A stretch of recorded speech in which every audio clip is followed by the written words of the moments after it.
Hello beavers, welcome to filmi craft. நான் உங்கள் அருண். இந்த எபிசோடில் நம்ம பார்க்க போகிற படம் 2024 ஒரு ஹிந்தி லாங்குவேஜ் பயோகிராஃபிக்கல் ஸ்போர்ட்ஸ் ட்ராமாவாக வெளியான சந்து சாம்பியன். இப்போ இந்த படத்துடைய கதை என்ன அப்படிங்கிறத லைட்டாக இங்கே நம்ம பார்த்துடலாம். படத்தில் நம்ம கதாநாயகனுடைய பேர் முரளிகாந்த் பேட்கர். படத்துடைய கதைக்களம் 2017 ஆரம்பிக்குது. அப்போ நம்ம கதாநாயகன் ஒரு வயசான தாத்தாவாக இருக்காப்புல. அவரும் அவருடைய பையனும் சேர்ந்து நேராக ஒரு போலீஸ் ஸ்டேஷனுக்கு போகிறாங்க.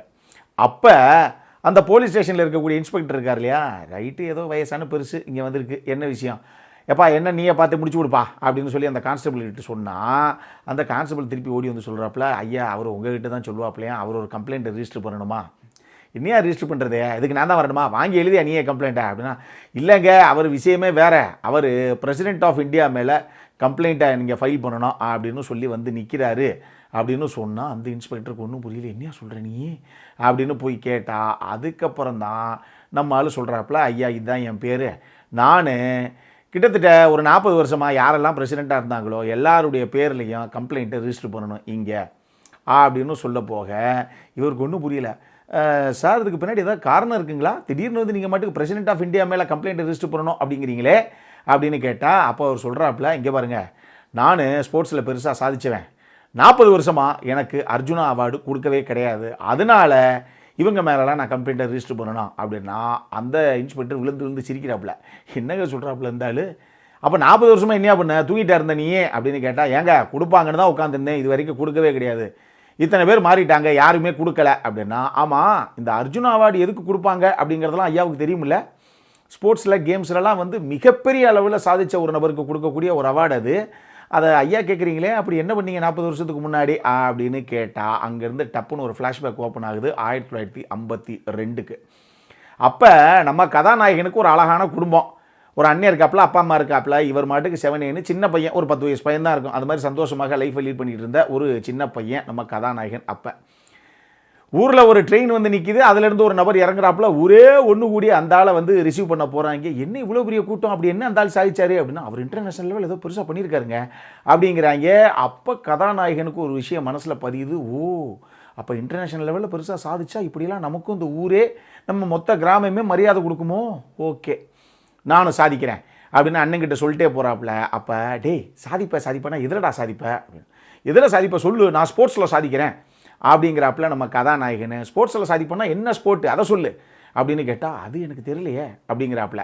அப்போ அவங்க அண்ணன் சொல்கிறாரு, நம்ம ஊரில் ஒரு குஸ்தி வாத்தியார் இருக்கார், அந்த குஸ்தி வாத்தியார்கிட்ட கூட்டு கொண்டே விடுறேன், நீ ஒரு பெரிய பயில்வான் ஆயிரு, அப்புறம் என்ன ரெஸ்லர் ஆகி அதில் நீ ஏதாவது ஒரு கோல்டு மெடல் அடி அப்படின்னு சொல்லி கொண்டு போய் விட்டா, அந்த குஸ்தி வாத்தியார் இருக்காரு அவர் கேட்குறாப்புல, ஆமாம் நீ எங்கே போய் அவார்டு அடிக்கணும், என்ன மெடல் அடிக்கணும் அப்படின்னு கேட்டால், அப்போ சொல்கிறாப்புல, நான் ஒலிம்பிக்கு போகணும், ஒலிம்பிக்கில் 3 மெடல் இருக்கேடா, எது அடிக்கணும் அப்படின்னா, நான் கோல்டு தான் அடிக்கணும் அப்படிங்கிறாப்புல நம்ம ஹீரோ. ஓஹோ அடித்தா கோல்டு தான் அடிப்பீங்க, ரைட்டு ஓகேடா நான் உன்னை ட்ரெயின் பண்ணுறேன் அப்படிங்கிற மாதிரி சும்மா உப்புக்கு சப்பானியாக கூடயே வச்சுக்கிறாப்புல அந்த குஸ்தி வாத்தியார். ஆனால் நல்லா யோசிச்சு பாருங்கள், ஒரு 10 வயசு பையன் நான் ஒலிம்பிக்கில் போய் கோல்டு மெடல் அடிக்கணும் அப்படின்னு சும்மா கனவு கண்டா போதுமா, வாழ்க்கையில் எல்லா விஷயங்களும் அமைஞ்சு வர வேணாம். உண்மையாகவே அப்படி ஒரு சம்பவம் நம்ம கதாநாயகனுக்கு கை கூடிச்சா, அப்படி கூடுனா நம்மால் என்ன தான் பண்ணார் கடைசியாகங்கிறது தான் இந்த படத்துடைய மொத்த கதையை. இந்த படத்தை பொறுத்தளவுக்கு 83 அப்படின்னு சொல்லி இதே மாதிரி ஒரு பயோகிராஃபிக்கல் ஸ்போர்ட்ஸ் ட்ராமா ஒன்று வெளியாச்சு. அட்டகாசமான ஒரு படம், எனக்கு ரொம்ப ரொம்ப பிடிச்ச ஒரு படம். அந்த படத்தை இயக்குன கபீர் கான் தான் இந்த படத்தையும் டைரக்ட் பண்ணியிருக்காப்புல. ஆனால் இந்த படத்துடைய ஆரம்பத்திலேயே அவங்க முதல்லையே ஒரு காடை தெளிவாக போட்டுடுறாங்க, முரளிகாந்த் பேட்கர் அப்படிங்கிற ஒரு நபருடைய உண்மை வாழ்க்கை வரலாறைத்தான் நாங்கள் புனைந்து அப்படி இப்படி படமாக மாற்றிருக்கோம். ஆனால் ஒரு சில விஷயங்கள் கொஞ்சம் அந்த சினிமாட்டிக் லிபர்ட்டி எடுத்துக்கிட்டு உங்களுக்கு படம் பார்க்கும்போது ரொம்ப உப்புச்சப்பு இல்லாத கதையாக இருக்கக்கூடாது அப்படிங்கிறதுக்காக நாங்களே ஒரு சில விஷயங்களை இங்கே இன்க்ளூட் பண்ணியிருக்கோம். அதெல்லாம் அவருடைய லைஃப்பில் நடந்துச்சு அப்படிங்கிறது கிடையாது, ஒரு சில விஷயங்கள் உங்களை சுவாரஸ்யப்படுத்துறதுக்காக நாங்கள் இதிலேயே சேர்த்துருக்கோம் அப்படிங்கிறத முதலே டைட்டில் கார்டிலே தெளிவாக போட்டுட்டாங்க.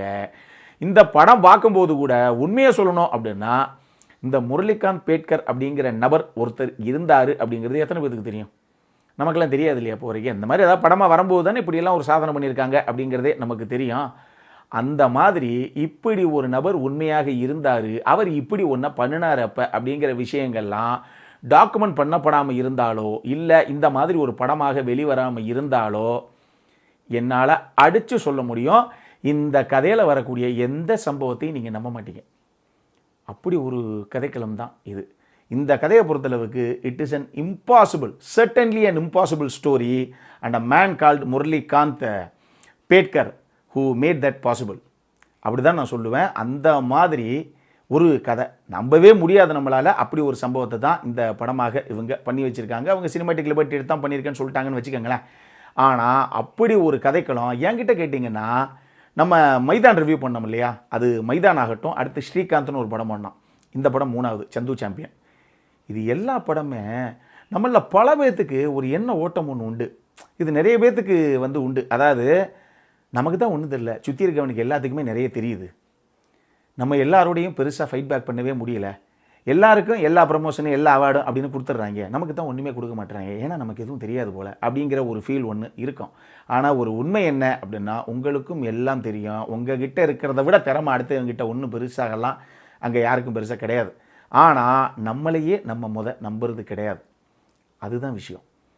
உங்களை நீங்கள் நம்பணும் அப்படின்னா இந்த மாதிரி படங்கள் கண்டிப்பாக உங்களுக்கு மிகப்பெரிய இன்ஸ்பிரேஷனல் மோட்டிவேஷனல் ஃபேக்டராக நிச்சயமாக இருக்கும். அதுக்காகவே இந்த படம் கண்டிப்பாக பாருங்கள் அப்படின்னு நான் சொல்லுவேன். இன்னொரு விஷயம் என்ன அப்படின்னா, இந்த படத்தை பொறுத்தளவுக்கு இப்போ ஹீரோவாக கார்த்திக் ஆரியன் பண்ணியிருக்காப்புல.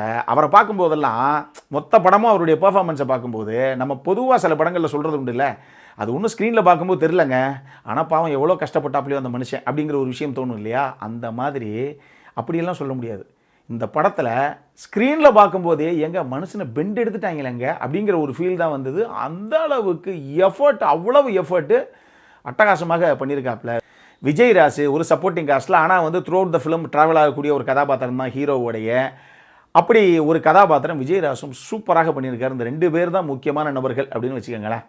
சுதீப் சாட்டர்ஜியுடைய சினிமோட்டோகிராஃபி அந்த அளவுக்கு பளிச்சு சூப்பராக இருந்தது. பிரீத்தமுடைய சாங்ஸ் எனக்கு ரொம்ப ரொம்ப பிடிச்சிருந்தது. ஒரு சில எமோஷனலான சைடில் வரக்கூடிய அந்த சாங்ஸ் ஆகட்டும் சூப்பர்பாக இருந்தது. சாங்ஸில் ஜூலியஸ் பாக்கியத்துடைய பேக்ரவுண்ட் ஸ்கோரிங்குமே இந்த கதையை அடுத்த கட்டத்துக்கு எந்த அளவுக்கு எலிவேட் பண்ண முடியுமோ அந்த அளவுக்கு நீட்டாக பண்ணியிருந்தார் அவருமே. இந்த மாதிரி பல விஷயங்கள் டெக்னிக்கல் சைட்லேயும் எந்த அளவுக்கு இந்த படத்தை கிராண்டாக உங்களுக்கு ப்ரெசென்ட் பண்ண முடியுமோ அந்த விஷயங்கள் இருக்குது. ஆனால் நமக்குள்ளே இருக்கக்கூடிய நம்பிக்கையை திருப்பியும் ஒரு தடவை அப்படி ஒரு லெவல் மேலே கொண்டு வர்றதுக்கு இந்த மாதிரி படங்கள் நிச்சயமாக நமக்கு முக்கியம். இந்த மாதிரி கதைக்களங்கள் தான் நமக்குள்ள ஒரு உத்வேகத்தை மிகப்பெரிய அளவில் கிளப்போம். அதனாலேயே நிச்சயமாக இந்த படம் பாருங்கள். அடல்காரண்டை பொறுத்தளவுக்கு இந்த படத்தில் பெருசாக எதுவுமே கிடையாது. எனக்கு தெரிஞ்சு நீங்கள் தாராளமாக ஃபேமிலியோடு பார்க்கக்கூடிய ஒரு படம் இது. இன்னொரு சூப்பர் மேட்டர் என்ன அப்படின்னா, இந்த படம் தமிழ் டப்பிங்கில் அவைலபிளாக இருக்குது. தமிழ் டப்பிங் ஃபேன்ஸுக்கு வேறு என்ன வேணும்? நான் ஏற்கனவே சொல்லிட்டேன், மைதான் ஸ்ரீகாந்த் அடுத்த படம் இதுதான். அப்படி பாருங்கள். அதுவும் 83 அப்படிங்கிற ஒரு அற்புதமான படத்தை இயக்குன அந்த இயக்குனருடைய இன்னொரு படம் இது. என்கிட்ட கேட்டிங்கன்னா நீங்கள் தாராளமாக பார்க்கலாம். இந்த படத்தில் ஒரு சில இடங்கள் கொஞ்சம் லேகிங்காக செகண்ட் ஹாஃபில் போகிறதாக எனக்கு ஒரு ஃபீல். உதாரணத்துக்கு கதாநாயகன் ஒரு ஹாஸ்பிட்டலில் போய் கொஞ்சம் அட்மிட் ஆகிடுவாப்பில், அதுக்கப்புறம் கதையும் கொஞ்சம் படுத்த மாதிரி ஒரு ஃபீல். ஆனால் இந்த படம் மொத்தமாக பாருங்கள், நிச்சயமாக உங்களுக்கு உங்கள் டைமை வேஸ்ட் பண்ணிட்டீங்க அப்படிங்கிற ஃபீல்லாம் வராது. ஒரு நல்ல படம் தான். நம்ம சைட்லேருந்து நம்மளுடைய வேவ்லெந்த் ரசிகர்களுக்கெல்லாம் நிச்சயம் ஒரு ஹைலி ரெக்கமெண்டட் படம். சும்மா போய் பாருங்கள். இதே மாதிரி இன்னொரு வீடியோவோட அடுத்த முறை உங்களை சந்திக்கிற வரைக்கும் இட்ஸ் அருண் signing off.